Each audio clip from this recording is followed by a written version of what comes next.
evening, everyone. Thanks for joining us in this talk organized by Scuola Politecnica di Design in collaboration with Fortune Italia. We are here in Milan at Scuola Politecnica di Design. We have all our students in front of us from the Master in Food Design and Innovation. Okay, so let me first introduce myself. I'm Federico De Cesare Viola, and I'm the editor-in-chief of Food&WINE Italia, the Italian edition of Food&WINE, the historical monthly magazine published by Meredith Corporation. But I'm also a teacher here at Scuola Politecnica di Design, and I'm very, very pleased. I'm incredibly pleased today to engage a dialogue with, to me, one of the most brilliant personalities in the world of design and creativity. He's also the author of a brand new book, an outstanding book, one not to miss, which is The Age of Excellence, L'età dell'eccellenza, published in Italy by Il Saggiatore. So it's a real pleasure to welcome Mauro Porcini. Thank you. Ciao Federico, and hi everybody, everybody connected today. Ciao Mauro, how are you? How is going in, where are you, in New York or where are you? I am 2 hours away from New York in the Hamptons, close to the sea. So lucky you, we can say that. How are you? I am very, very good, really good, cannot complain. Possiamo alzare un po' il volume? Io sento bassissimo. Mauro, per favore. Can you hear me now? Yes, much better, thank you. Perfect. Okay, so Mauro, it's a pleasure meeting you, seeing you again in this dialogue from Milan to New York to Hamptons. We will speak about a lot of things about your new publishing project, which I really congratulations. I really enjoyed. We will speak about design, we will speak about innovation. So we will have an hour together, and then we will let our students give the opportunity to make you some questions, okay? Perfect. Federico, I think somebody doesn't have the mic muted and we can hear some background noise and conversation. Okay, so I please ask to our participants to switch off the microphone. Before we hear something we shouldn't hear, we say it for you. which always happens, so. Okay, Mauro, so, okay, first of all, I would love to start with the Age of Excellence, okay, with L'età dell'eccellenza. Among many things, I was very impressed by this sense, this feeling of optimism that is spread among the pages. In some way, you put in this revolution, you put the human factor, the human being, always at the center of this revolution. And tell me if I'm correct, but you are wishing a sort of new humanism, a sort of new renaissance.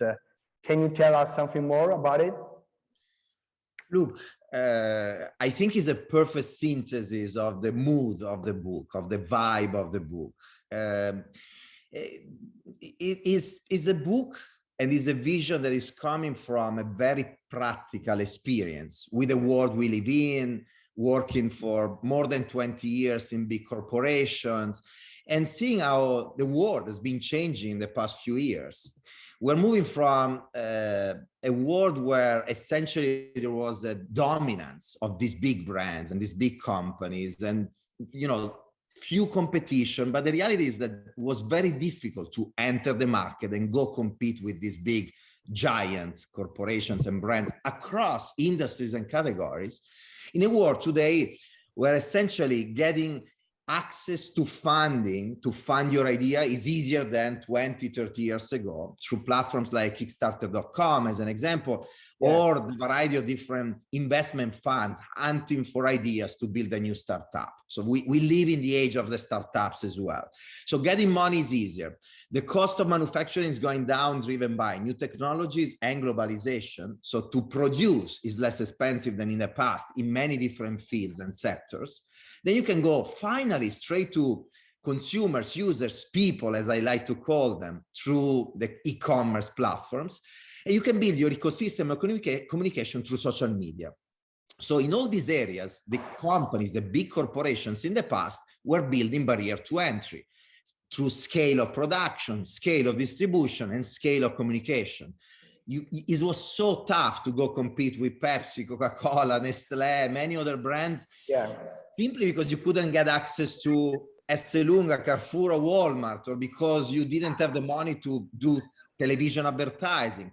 Today, instead, small and big are competing with each other. You can enter the market with your ideas. So what we need to do, small and big, the person on the street and the big corporation, is just one thing, is to analyze, understand, feel the needs and the wants of people, their frustrations with existing products, with products that don't exist yet, with their experiences in life, and create the best possible product for them, the best possible solution. The product is one dimension, but branding, service, experience is enough that you're weak in one area.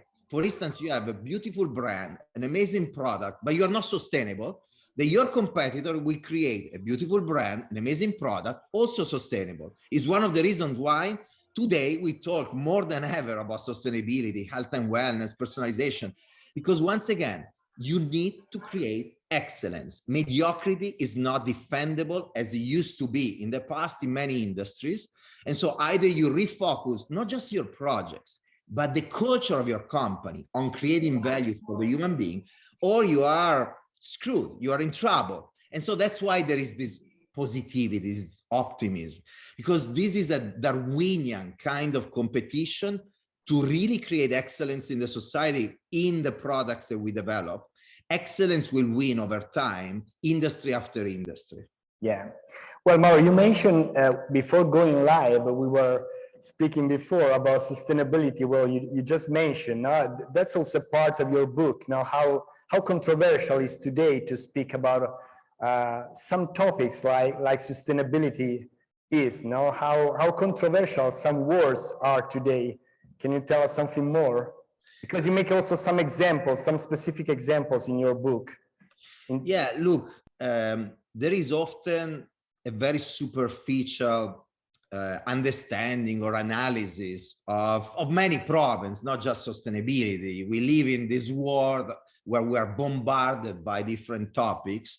And often, to be fair to ourselves, we don't have the time to dig into the truth behind many of these topics. So we need to trust the people are telling us the stories. Sometimes it's the media, the influencers, our friends, you know, there are multiple sources.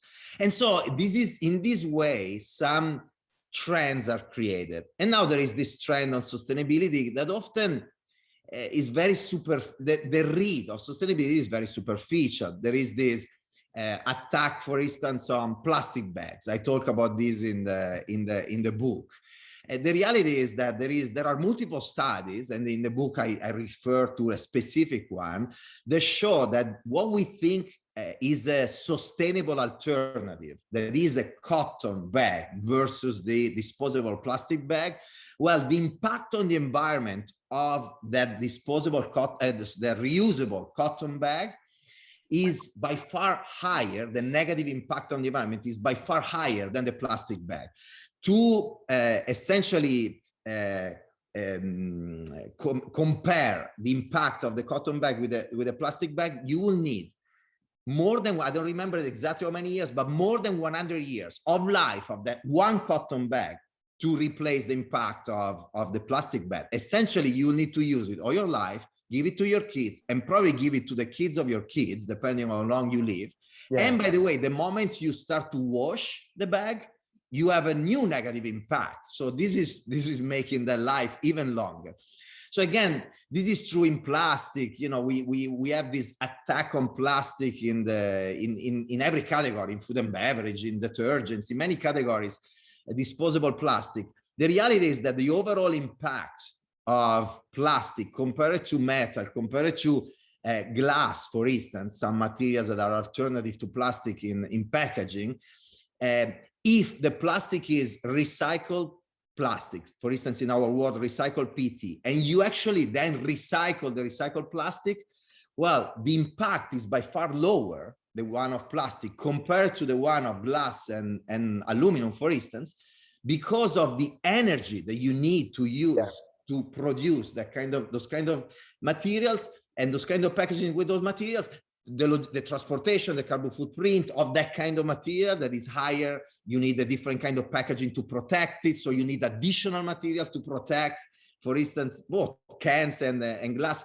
So again, we need to really have a critical mind when we face any kind of topic. Sustainability is one of those, especially in this new social media driven world we live in. Absolutely, Mauro, absolutely agree.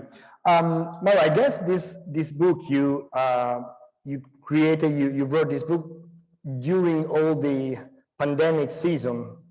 Is it true? How long did it take to write it? Look, I started actually before was 18, literally starting writing every day. Then obviously the pandemic helped me a lot. In this room, on this couch, I've been writing a lot of the pages that are in the book. But it's also true that that book has been written in the past 30 years. I always knew I was going to write a book, and I've been taking notes all the time. And those notes became the base of my speeches, my articles, my interviews. So the pandemic for sure helped me and gave me a lot of time, but it's a book that started many years ago. But I want to ask you, what do you think, how do you think that the pandemic changed, if so, the world of design and the world of creativity, and more specifically, your experience at PepsiCo? You are Senior Vice President and Chief Design Officer at PepsiCo, but you need no introduction because everybody knows you. So which was the impact of the pandemic in your industry and at PepsiCo? Yeah, look, you know, it's interesting, you know, that I told you I wrote it during the pandemic, but I started 30 years ago, because you may have faced a pandemic and be like, oh my God, what I was about to write needs to change because of the pandemic. In reality, nothing changed at all during the pandemic, because what the pandemic did, essentially, it accelerated something that was already happening before. And this is often the role of crisis. They take something that was slowly moving in a certain direction and they really speed it up.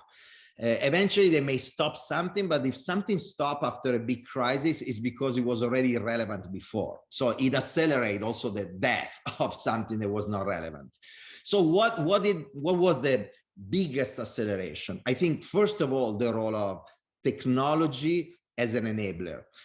We know that now a lot of people that were not digitized, that were not using technology platform, for instance, to buy stuff of any kind, today finally they use it. So we know as a company, PepsiCo, in this case, that we can reach billions of people that we couldn't reach before. Okay. I can reach my parents online. They wouldn't buy anything online before the pandemic, and now they do it in their late age in life. It accelerated also the use of data for companies like ours, in the way we better understand people and consumers. But on the other side, something very interesting, this is the artificial tech side of the pandemic, but then there is a very human side of the pandemic. Both companies and mostly us as human beings, as individuals, I think we changed perspective on life. Okay. We started to put everything in perspective, and we've been trying to understand what is important in life. If I can die any moment, if my family and my friends, so what is important in life? And for instance, the work-life balance, spending time with the people I love and I care about, that's important. And this is something beautiful in many organizations around the world. Finally, these companies are embracing an hybrid way of working, where you can work also from home, but you will go also back. I really hope that this hybrid approach will survive and will thrive and will grow, especially because the idea of work and society in general, the way society is designed, and work is a component of society, was invented, created, designed thousands of years ago to give happiness to us, to people, to the society. Everything we design, including the idea of work, was at the service of our happiness, as defined in the Maslow pyramid. So starting from surviving and protecting ourselves, helping each other, and providing for ourselves and for others food and protection, and then going up in a Maslow pyramid and connecting with each other, and finally arriving to express yourself and transcendence and self-expression and creativity. So all these dimensions should be always at the center of everything we do, both in the way we organize our work, and then as we do as innovators, as designers, we should put the happiness of people at the center of everything. I really hope that this pandemic accelerated somehow, in some form or way, the understanding that we are not here to work, but we need to leverage our work to be happy and to live. Our life is not at the service of work. Work is at the service of our lives. And we can't forget this. It's not that easy to understand, Mauro, but I totally agree that that's such a good message. A more intimate question, Mauro, because you said that it took 30 years, basically all your career, to write this book. And in your book, you often underline a sort of fil rouge, a sort of leitmotif of your entire life and career, which is this kind of sense of suspension, this sort of dichotomy, this sort of a balance between contrast. Is it correct? Is this your secret? I don't know if it's a secret, but it's something that for sure helped me a lot. Essentially, the book starts like this. I talk about the fact that I am born from parents from the South, actually from Rome, but for somebody in Varese, the place where Lega Lombarda was created, that's South. You know, anything under the Po when I was a kid was South, the River Po. So I am here, born from parents from Rome that just moved to the North. So I grew up with some inflections, some accents were not from the North. I couldn't understand the parents or the grandparents of my friends who were talking in dialects. And so I was not really from the North, but then when I would go in the summer in vacation in Rome and by the sea, they will always make fun of me because of my accent from the North. So I was living between the two worlds, and I was perfectly comfortable with that. I always love nature, and the beautiful nature of Varese, the Lago Maggiore, the lakes of my city. But then I was always attracted by Milan, and not just the city, but the potential of the city, the unknown, what I could discover in the city. I lived now for many years between the United States and Italy. And then I lived all my professional life suspended between design and business. I'm not a pure designer. For many years, many designers, especially in the Italian ecosystem, wouldn't recognize my role because I was not a pure traditional designer. For sure, I'm not a business person at all. Even though I perfectly understand business, I can go on the stage of the World Business Forum, talk to 5,000 CEOs of corporations and startups about business, but with a design lens. So long story short, and these are just few examples, but I always lived in those areas that are undefined. You know, I never like a specific label that was defined by somebody else. I always found my own identity in the gray areas, in those undefined areas. And it's difficult because we are wired, our brain is wired to integrate ourselves. We always try to belong. Is actually one of the needs of the Maslow pyramid in the middle, the sense of belonging. You need to belong. So, you know, I had that need here and there as well. I needed to belong in a formal way, but I also had this instinct of defining my own space, and it made me feel good. I was in comfort in this area that usually is of discomfort for people. So we have many students, you know, in front of us, people at the beginning of their journey. My invite to you is to find your unique gray area, something that is not a label that somebody's imposing in you. And it's damn difficult. Imagine, you know, I enter a company many years ago, a corporation that they have marketers, they have R&D people, they have traditional designers, I was introducing a completely different approach to do design. They was stepping over marketing, over R&D, over all the other functions. They was not recognized even by my own design community. So all of a sudden, that means that some company may think, well, where do we put this person? How do we pay him? You know, how we benchmark what he does, his results, his impact. It's difficult. We live in a world where there is this, I call it, quoting a psychologist, dictatorship of normality, la dittatura della norma. Yeah. Essentially where they try to normalize you. And if you are not normal for that society, then they fear you. They don't understand you. In the best case scenario, there is no space for you. It's a little bit of Pirandello in this. For anybody that read Pirandello, yes. You know, if you lose, il fu Mattia Pascal as an example, if you lose your ID, your label in the society, you are dead, you don't exist.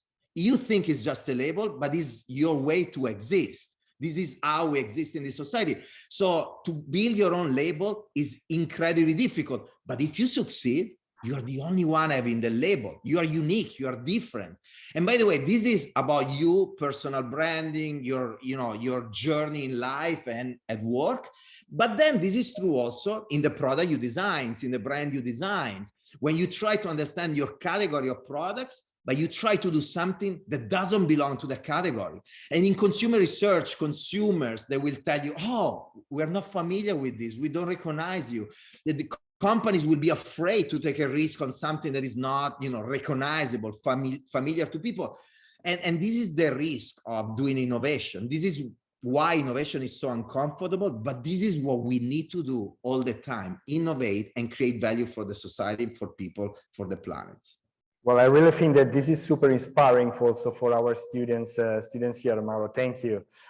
So let's go on speaking about innovation, because yes, you are an innovator. You often try to underline the importance. There's no other way, basically, you say in the book, than innovate in this era we are going to enter.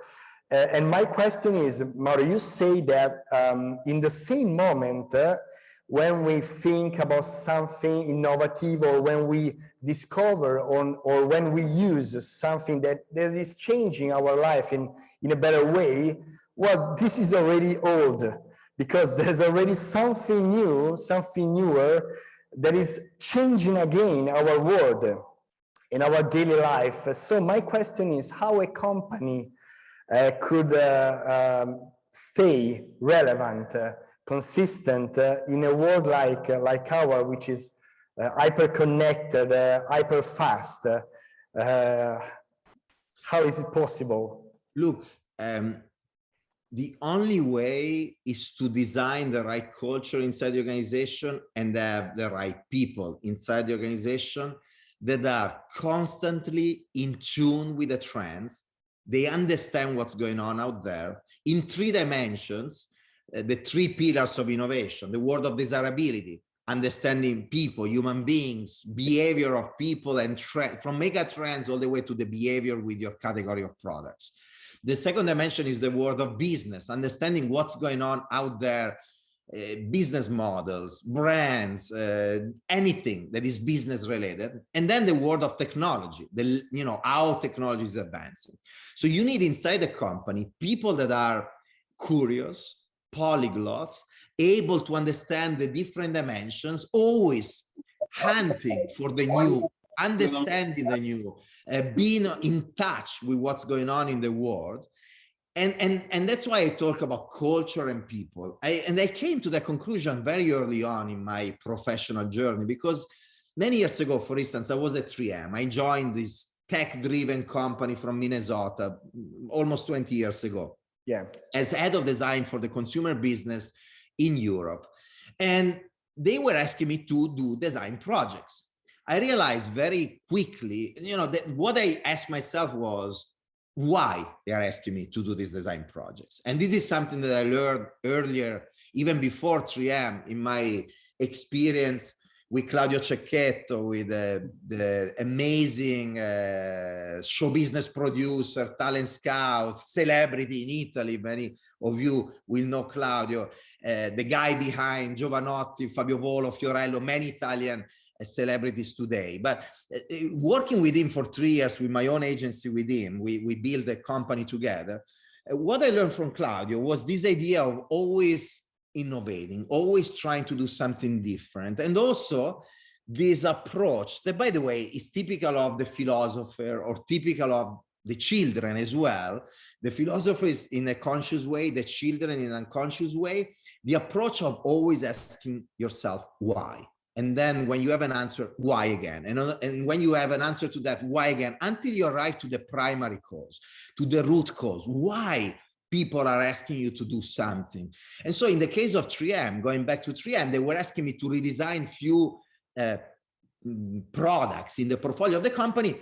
And you start to ask yourself, why? And then you start to understand that, well, they're asking you to redesign those products because the business is changing around those products. There is a different kind of competition. And then you ask why, and you realize that there is a different kind of competition because the society is changing, the world is changing. And then you ask, okay, why they cannot do it without me or without design? And then you start to understand that there are some limits in the culture of the business organization, of the R&D organization. And then you ask yourself, okay, but if they understand there is limits, why they cannot change it? So you go on and on and on until you arrive to one conclusion. You need to redesign the culture of the company and the culture of all the different functions to enable the entire organization to do the right thing. And so you go back to, you need to have the right people, you need to have the right culture. If you just focus on a product, a project, there is a high probability you won't be able to change the company for good and create anything valuable. And to answer once again to your question, to do that, you need the right people that are in tune with everything that's going on out there, so that you don't need to commission an agency and wait 6 months for the result of a research. That age, the age of the coordinators working with agencies, is that you need people in-house that are on top of it. Then you can still work with agencies, but it needs to be part of the culture of the company. Okay, thank you, Mauro. Very, very interesting. You also speak a lot about the importance. That's basically the era of startups, Mauro. You said that it's much easier today for a startup to reach the people, the audience, to attract investments, to attract investors. From your personal point of view, what do you think? Can you make us some examples of what could be the most relevant sectors in the future, in the next future, in terms of startups? Look, there are multiple, obviously. One for sure is the world of sustainability. So how can we have a sustainable angle, especially to industries where it's not there yet? Okay. We talk anyway about that. Another one that I think is very interesting is what technology will enable you to do, especially in sectors and in industries where technology is not there yet, with some filters anyway that are always focused on the human being. So technology, once again, is an enabler. What is the filter? Could be personalization. So you use these two filters. What technology can help me to do to personalize an offering to somebody in my industry? As an example, you wouldn't expect technology to play any role in food and beverage. I mean, it's not intuitive. Then if you really think about this, you probably start to understand what I'm talking about. But you think about drinking a Pepsi or drinking a Gatorade, technology is not top of mind, right? True. Well, we instead are trying to understand how to leverage technology in that way. For instance, we created this patch that you put on your skin, the monitor, essentially they're wearable technologies. They monitor your sweating, the composition and the frequency of the sweating, and they give that information to an app that you have on your phone. And so you can personalize your concentrate of Gatorade on the base of your body and how you perform and how your body reacts to that performance. And then you have this bottle that is a reusable, sustainable bottle. You have your pod, you fill it with tap water, and you get your personalized drink. We launched it in the market in the US a few months ago, but we've been working on this for many years, experimenting first with celebrity athletes like Serena Williams, Usain Bolt, the soccer team of Brazil. Many people were thinking, well, that's a PR stunt. I've been presenting actually on the stage where you are right now, that project for years, because we were working on this. We move it then from celebrity athlete to campuses at university in the United States. And finally, we launched it to the market a few months ago. That's an example of technology in an industry where you wouldn't expect it, a mass level to customize your product. Or we launched a series of machines, especially in the past year. We've been working on this for a few years, but especially in the past year, where you have a dispenser, is a fountain, where you have a touch screen with a camera. This camera recognizes your bottle with a QR code or your app, and essentially recognize you and your profile. You start from water, the base of the water, and you can add carbonation at different levels. You can make it hot or cold. You can add flavors from a hint of a flavor, a little bit of lime, to very intense flavors.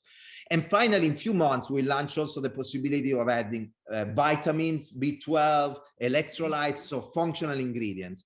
So the idea is a sustainable machine to totally personalize your drinks with a health and wellness focus, both personalization, both emotional, something that you love because you love the taste, but mostly also functional. And this is just the beginning. These are examples of sustainability, personalization, health and wellness enabled by technology in an industry that you don't expect. So anybody that wants to build a startup today, I would think in the way, how can technology enable something that you never saw before in this industry? Okay, so take notes of these very useful examples from Mauro. Thank you, Mauro. Well, let's speak.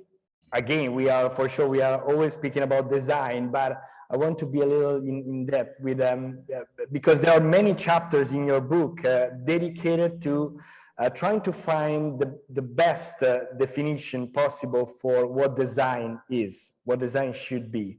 You underline how important it is, first of all, to understand that design means also to creating value, and you spend many years, I guess all your career, many energies to let the world of business understand the real meaning of design. So also to give back to design the most important role. Now, sometimes there's a misunderstanding around what design should be. So, Mauro, what's still missing in the world of business to really understand the potentiality of design? Look, I think first of all, it's not just the world of business, it's even our own design world that needs to understand the potentiality of design. And what I mean is, you study a school design, like a Scuola Politecnica di Design, and schools, especially today, I think they prepare you in a very good way to not just be a designer, but to be an innovator. Because they really, if you think about the three pillars of innovation: desirability, people; feasibility, technology, and production; and then viability is the world of business. These schools prepare you to do that. And all of it needs to be human-centered. So what you learn at school is to create a valuable, meaningful solution to a human need in the form of a product, of a brand, of a service, an experience, whatever you are designing. So they teach you that, but they also teach you how to then leverage other dimensions: technology, manufacturing, and then obviously you need to sell it. But you are driven by this desire, this dream of creating value for the society, creating value for people. And this is more important than ever in these corporations. They don't have anymore those barriers to entry to protect eventually something that is not really, really valuable for people. So first of all, design school is the only school in the world. There is no other school, business, technology. There is no other school that prepare you to be an innovator, a real innovator, because you study in the three dimensions. The problem is that you get out of design school and you end up becoming a stylist, somebody working on the aesthetic of a product. When you are lucky, you work on aesthetic and functionality, form and function. And it's not the fault of the designers, it's the fault of the misunderstanding of the world in general, society in general, and then the business world about the potential of these designers. And I think one of the faults we have as design community is that we don't understand that what we call design is what these companies call innovation. Yes. And so there is this misunderstanding about backgrounds. But if these companies would understand the real background of these people, wow, they could leverage their potential in a much better way. So we need to elevate the understanding in the business world of what design is. And in the past many years, you know, the situation evolved in a positive way, thanks to companies like Apple, for instance, that and what Steve Jobs did, and the awakening of the business community in front of what was the potential of design, also from a financial standpoint. Or we have as media partner Fortune today. Fortune in the past years has been an amazing amplifier of the impact of design in the world. I am on the board of the Fortune Design Conference that started in Singapore, but we're going to do actually one in few months in September in New York. And so business magazines that talk about the value of design to drive innovation and drive progress in the society, they're really, really important. But once again, things are changing and evolving, but we need to understand, first of all, as designers, how to sell ourselves, how to position ourselves, how to explain the world that what we do is much more than pretty graphic, nice styling, some functionality. And this is, you know, I realized this early on in my journey, and I decided to fight the battle, and I was lucky, and I was able to win that battle in the companies where I was working on. And so today I am an ambassador of this different approach. But we need everybody, especially if I think about Italy, the country of design, but the country of a design that is often traditional design, furniture, lighting, automotive, eventually. There is such an amazing potential for this country now, for Italy, to position design in a different way and have a completely different role in the entire world, because we are recognized as a country, you know, of design. When I go and I have my Italian accent, it helps because I am a designer. You know, it gives me some form of credibility. Then you need a lot more things, and I need to fill some gap and prejudices because they think, you know, we are chaotic and not organized. And so there is also the weaknesses. But again, there is this opportunity that we need to leverage. We need to position design in a different way. We have the background, then we get lost in the business world. We need to refine our identity. For the students starting now is an amazing opportunity. Go and screen to the world what you are able to do, not what they want you to do. Use that why technique that I told you, why they're asking you to do certain things, and mostly what they really need, and give them what they're asking you so they're happy, and then give them much more and solve the real problems, not what they think are their problems. Good. Mauro, you were already introducing my next question because you were speaking about the Italian design. And I want to ask you, I mean, if you are on one hand super optimistic in your books, sometimes you are a little less optimistic when we start to speak about Made in Italy, and what's still missing in Made in Italy to really win on the global market. So what should we do? Look, even when I challenge a situation, I always do it because I see an opportunity. I was, you know, I'm doing these Instagram live conversations with multiple interesting personalities, and there were two that brand themselves as a little bit pessimistic. One is Paolo Antonelli, that we all know, the head of MoMA Research and Development, and an amazing Italian designer. The other one was Roberto Saviano, famous journalist and writer.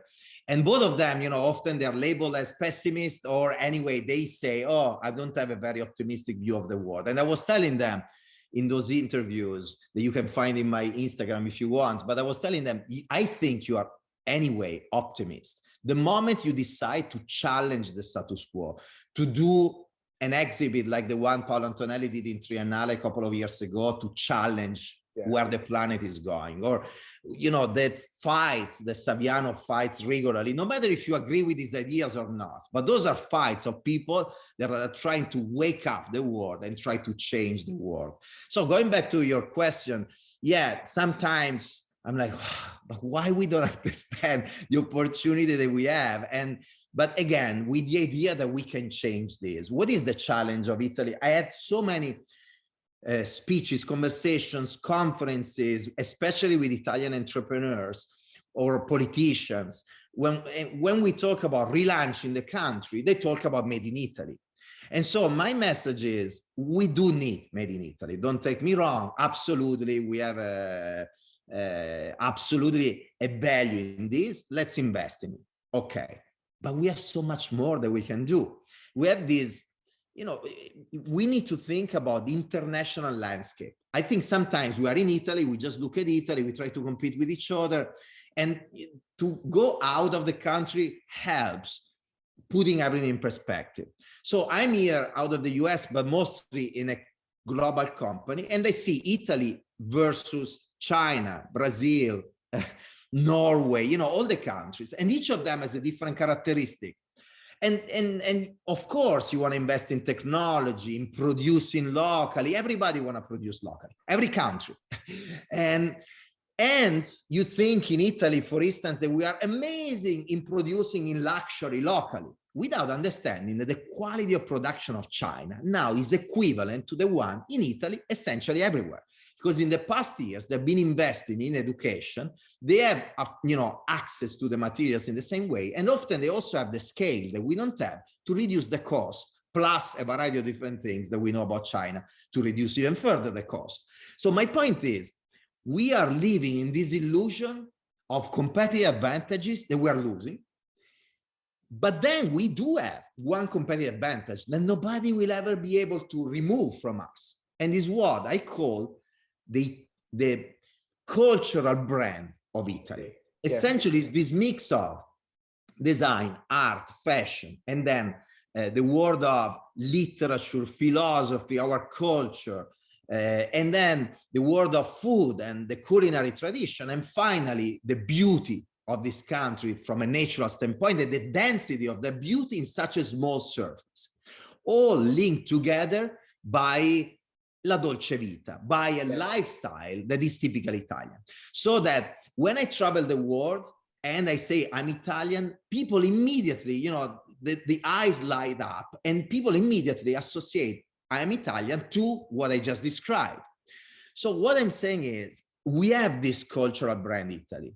Why to talk about made in Italy when we could talk about design in Italy, eventually produce in China or in Brazil, sell it in the US, but build value, economical value, also for the country Italy.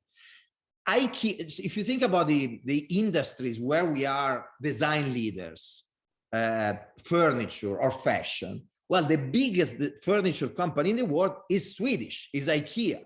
The biggest fashion company in the world is Spanish, is Inditex, owning Zara. They didn't build IKEA or Inditex talking about made in Sweden, made in Spain. Obviously, at the beginning, they started to produce in their own country, yes, but they produce all around the world.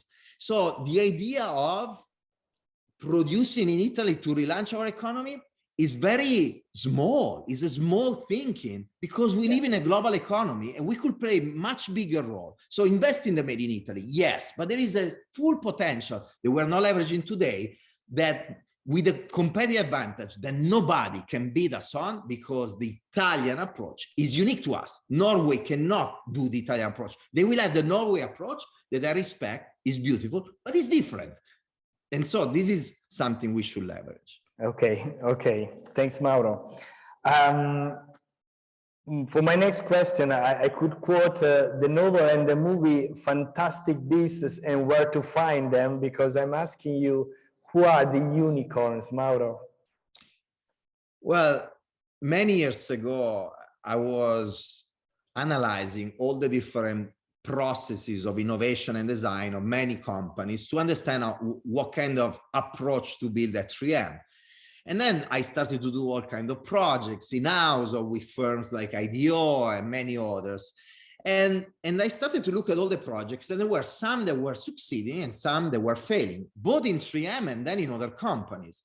So I started to wonder, well, but I keep preaching the methodology, the approach, what we call design thinking, the way of working of designers. And then the reality is that it doesn't work always. So what is the difference?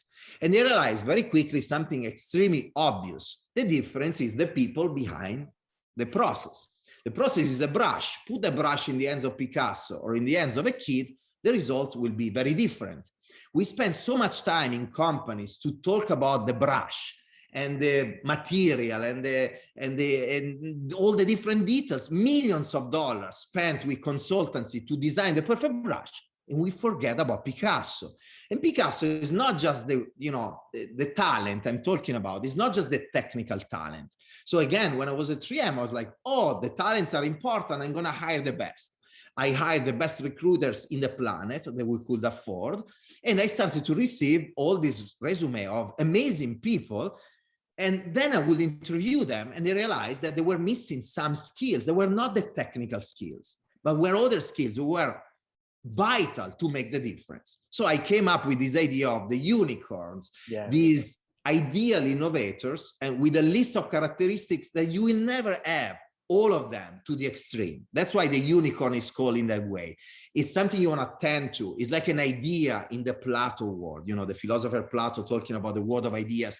You tend to that for all your life. I talk about being a student of life, understanding the world that surrounds you, a student of life for life. School is just the beginning. You need to keep studying the rest of your life, learning and growing, tending to become the unicorn. Who is the unicorn? Well, there are some traditional characteristics of the innovators, like the ability to think big, but also the ability to execute. And often the two things don't go together. You have big dreamers unable to do stuff, and then you have people that are great soldiers and they do a lot of stuff, but they are unable to think big. So combining the two is everything but obvious. But behind that is curiosity.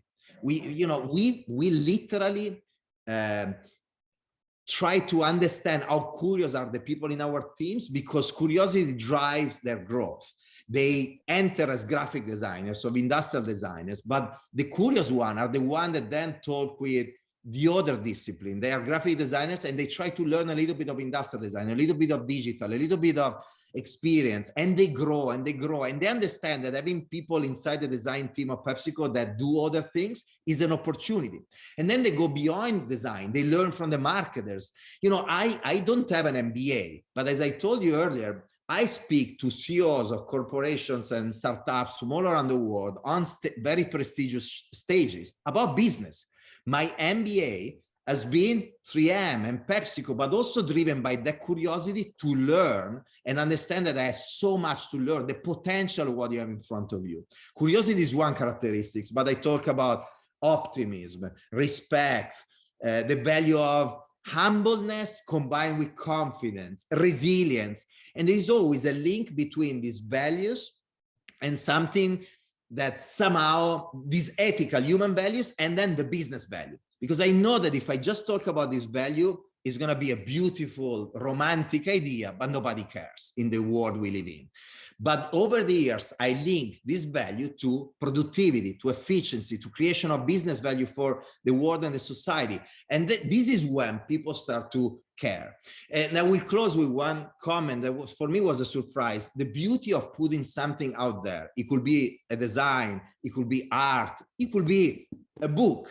Yeah. Anything you put out there, people will react and they will comment on it and they will give you feedback. And this has been a beautiful month for me to see the feedback of people. One journalist from Repubblica say something about my book that I never thought about. He said, this is etica dell'innovazione, ethics of innovation. And this is so true, meaning that the values I talk about are values that I wish to the society. I hope that we are going to create a generation of leaders that are kind, that are good, that are respectful. They really are there to create value for the world. I do it in a tangible and practical way because I come from the business world, from this corporation. So I'm going to link that to business value. But the reality is that what drove me at the beginning is this dream of creating a better world and a better society, starting with the people that design and the people we design for. I call it people in love with people, from people to people. That's super, super inspiring, Mauro. Thank you. Mauro, would you like to share with us your favorite, or in other words, the project you're the most proud of during all your years at PepsiCo? Well, you say often that one of the latest projects is one of the one you love the most. Yeah. And also because we don't have much time, and maybe we can talk also with the students, I will mention something that I already mentioned earlier. That machine that is sustainable, is healthy, is personalizing products for you, and is really redefining, it has the potential of redefining our future, because all of a sudden, how do you brand products that consumers create for themselves? So if you create a drink with lime and is hot, it's very different than a sparkling cold beverage with a cola inside. Are two different. So what is the brand of this stuff? You know, that's another challenge. So is really changing potential in industry. So that's something, you know, creating value, doing good, and changing an industry. Radical innovation is probably one of my favorite projects. Okay, thank you, Mauro. Well, what do you think? Maybe it's time to involve also our students and let them ask you some questions. What do you think? Yeah. I guess we already have here a few questions, so here we are. Hi, Mauro. Thank you for taking the time to talk to us. My name is Jimena. So my question is around sort of like following your passion versus you know, ending up working for big corporations. So there's a certain romantic idea of what a designer is when you're studying, and then life happens and you face a lot of challenges. And so for me, one of the biggest challenges is the antagonism given to like big corporations and like big corporate America. So my question to you is, were you ever faced with this dilemma of trying to pursue your own personal thing versus entering the corporate world? And if so, what would be something that you would advise people who are thinking about like crossing that bridge? Yeah, beautiful question. And it gives me also a possibility to maybe offer a different perspective on this evil corporate world. So I've been always a dreamer since I was a kid. And my dream was the one of impacting the world with something I create, I imagine, I take to the world. So if this is what drives you, you have multiple ways to do it. You can build your own company and through the platform, try to reach as many people as possible. There is a high probability you will reach very few people with an idea that hopefully is a very good idea. Very few people in the planet become Richard Branson or Steve Jobs. So the most of them either fail or they create something, let's think positive, that impact a series of people in a positive way, hopefully. If you enter a corporation, but you enter it with that kind of drive, creating value, changing the company, then all of a sudden your good idea can reach billions of people. Think about sustainability, for instance. There is no startup that I could have ever created, and there is no one out there. There is no one out there that is having more impact than what I am doing together with my team, thanks to PepsiCo, because of the platform they're giving us. And the amount of plastic, for instance, we are removing from the environment with that machine that I just mentioned. We're talking about billions of plastic bottles that we are removing from the environment over the next few years. This is an example. So my point is, dream and try to build something that is unique. And remember that you can do it on your own, or you can do it from a company. It's not a compromise. And any compromise you need to take in life, you will take it both in the companies and in the startup, because it's not that a startup doesn't have to deal with the constraints of manufacturing, of the business model out there in the world, of society, of your customers.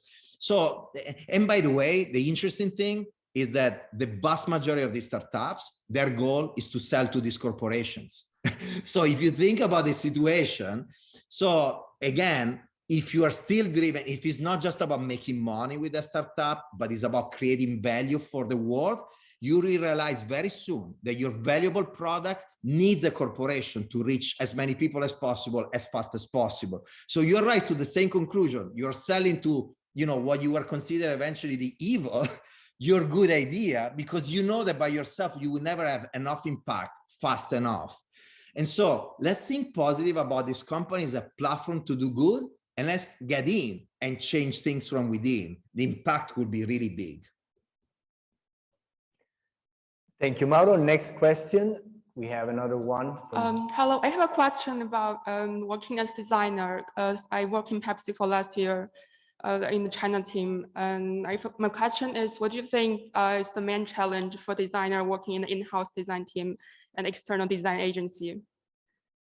I think for an internal design team, the opportunity is the one of deeply understanding everything from end to end, from beginning to commercialization. So when you are in an agency, often you are brought in late in the thinking of the opportunity, and mostly you stop at a certain point. You give the idea, but then an idea, I learned it in 3M, you know, and there was a beautiful presentation from R&D that was saying, an idea is just an invention, it's not innovation. Innovation is when you take that idea to market and is successful.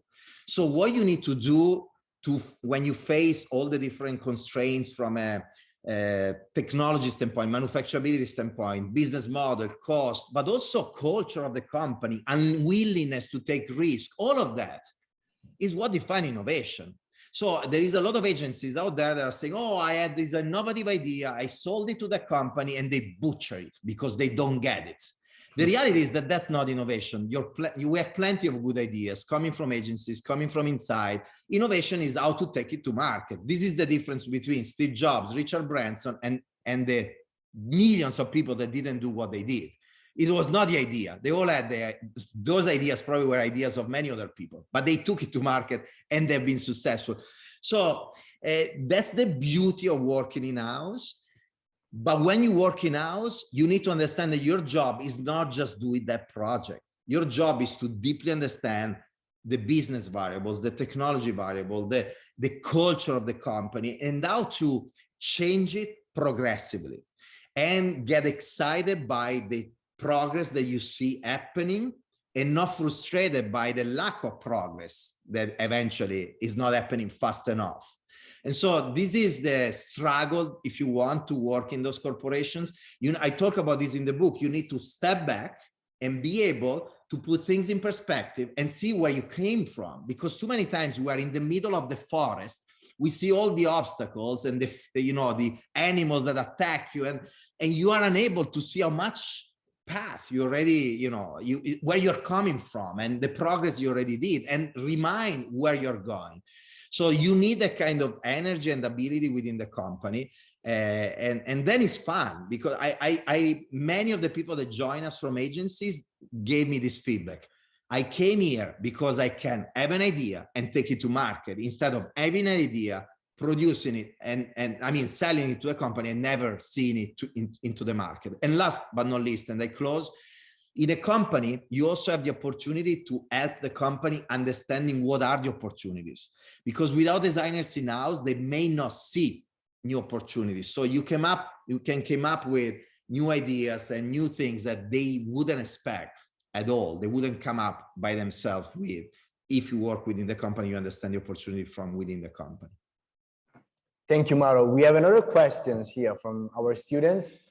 Thank you for this opportunity, and congratulations on your book. I hope we can all get a copy of it soon. I have two questions. One is, are smaller markets such as developing countries your test models? If so, what is Pepsi's take on it? And how would you personally take it forward on the design aspect?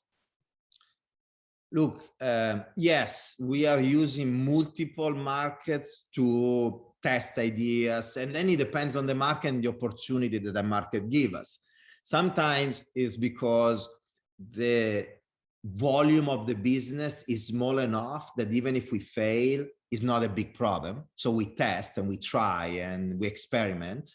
Sometimes it's because the specific market offer us a different opportunity. For instance, it could be in Middle East, there is not alcoholic beverages in the nightlife, or I mean, in life in general, and therefore in the nightlife. So the opportunity there could be driven by habits of a region to create something unique, but then you can use it in the rest of the world. Or it could be low-cost manufacturing in some region, or in some others, it could be the fact that instead of buying a pack of stuff, of chips, of cigarettes, maybe you buy one cigarette at a time, you buy one chip at a time, you buy one product at a time. And so that's another opportunity. I'm mentioning a few different examples. By the way, I just mentioned cigarette, and actually I'm totally against them. So I was regretting that I was saying it. You understand what I was talking about. And so there is this opportunity of leveraging the markets. The challenge is how to connect all the different regions together into a global vision. And that's why, for instance, in PepsiCo, we have this central design team, and then we have the leaders in the different regions that report directly to me, but then they have also a link to a business leader in the region. They have a team there, they live there, and they work for the region. And we always try to connect what's happening in the region with a global strategy and understand how to leverage the learning all around the world. Thank you, Mauro. I think our time is almost up, but we have a last question from the chat here, Mauro, that I would like to share with you. It's from Lavinia. She's from Romania and living in Greece. She's a food technologist, working as a food labeling consultant. She's asking something about the after pandemic life, Mauro. She found herself during the pandemic walking alone through the streets of Greece and tasting new food products from various takeout restaurants and eating solo. Do you think solo dining is something that can become a trend for a variety of people, especially for those who travel a lot alone due to their work? Are they actually preferring this solidarity? Can restaurants support such option? What do you think?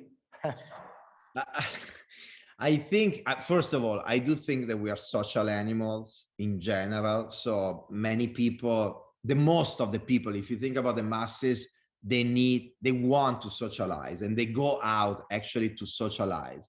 But then there are specific situations. You just mentioned one is traveling, but I will tell you my personal experience. I can't wait for tonight, exactly tonight. My fiance is back in New York. I am in the Hamptons, to take my little dog and go to my favorite pizzeria in Sag Harbor, in the village here nearby, with my book. I'm rereading the second biography of Richard Branson, and spend time there eating my pizza and reading my book by myself alone.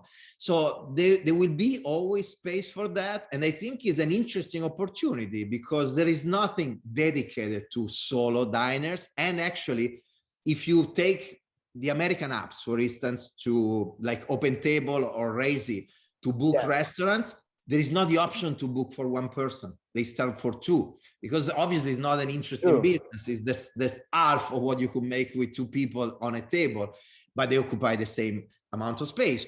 So something that is actually a weakness today, this is a beautiful mindset, Lavinia, could be an opportunity that nobody thought about. But the challenge is how to make sure that the restaurant make the same amount of money on the solo diner. And you know, it doesn't mean that you need to charge the person double, obviously, else you're doing a disservice to the person. But how do you manage the space in a different way so that you can have more people in that way? How can you keep the privacy, because they eventually want to be solo, they don't want to be bothered, but you also give them the possibility to socialize if they want to. So you build proximity, body vision. I mean, that's a beautiful design challenge from, and I just mentioned a social need, a manufacturing technology, you know, solution and the business need. This is what we do as designers. And thinking different, what you just did is beautiful and is the starting point of the time. Well, Mauro, this could be actually a good challenge for our students. Maybe we will use it for our next workshop eventually. Good idea. Yeah. Well, Mauro, thank you so much for your time. I would love to show again your book, L'Età dell'Eccellenza, The Age of Excellence. Really such an inspiring book, such an outstanding book. I guess it's very, very useful for everyone working in the world of design, creativity, communication. So inspiring.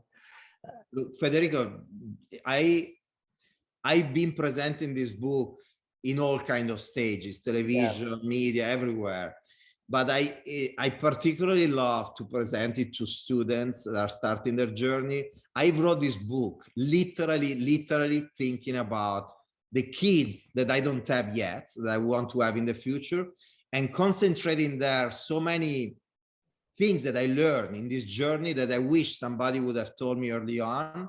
And so when I talk to students that are the kids of somebody else, but they represent the new generations and the hope for this society, for the world to really change in better the world we live in, this book is for you, is literally for you, and is a gift to my kids. I hope could be somehow a gift also to all of you. If you learn something, even just one thing could be a gift back to me. Thank you. Thank you, Mauro. Thanks for your time and for this dialogue. It's always a pleasure seeing you and chatting with you, Mauro. Thank you. Thank you for the invite. Good luck, everybody. Ciao. Ciao, Mauro. Thanks to all the students. Thanks to everyone participating and joining us in this dialogue. And ciao, Mauro. See you soon. Ciao. Ciao, ciao.